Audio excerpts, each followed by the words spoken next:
الطہور شطر الایمان، ہم نے اس لیے اس طرح کیا کہ گنڈیریاں، گند، گھر کے شاپر، یہ آپ گاڑی سے بھی باہر نہ پھینکیں، بری بات ہے۔ اگر چائنا اور رشیا والے اللہ کو نہ مانے، سیکولر ایتھیسٹ، وہ جگہ پر گند پھینکیں، تھوکے بھی غلط جگہ پر نہیں۔ اور ہم تعلیم یافتہ اور دیندار، حافظ، عالم، مفتی یا ڈاکٹر، وکیل، پروفیسر، لیکچرر، ہم بس چیزیں پھینکتے جائیں، محلے میں پھینکتے جائیں، بدبو پھیلائیں، مسجد کے قریب بھی، کلب کے قریب بھی اور جم کے قریب بھی، یہ ہمارے بہت ہی ایٹیکیٹس اور اخلاق کے اعتبار سے بہت کمزوری کی دلیل ہے۔ تو صفائی کا خیال کریں، الطہور شطر الایمان، صفائی یہ ایمان کا حصہ ہے۔ تو اگر غیر اس پر عمل کرے اور ہم نہ کریں، کتنے افسوس کی بات ہے۔ اس کو آپ چھوٹی بات نہ سمجھیں، بہت بڑی بات ہے یہ۔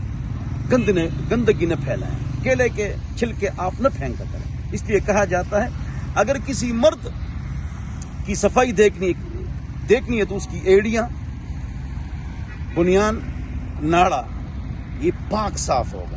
عورت کی صفائی دیکھنی ہے تو اس کے لیے گھر کا باتھ روم وہ پاک صاف ہو، بورچی خانہ، تو وہ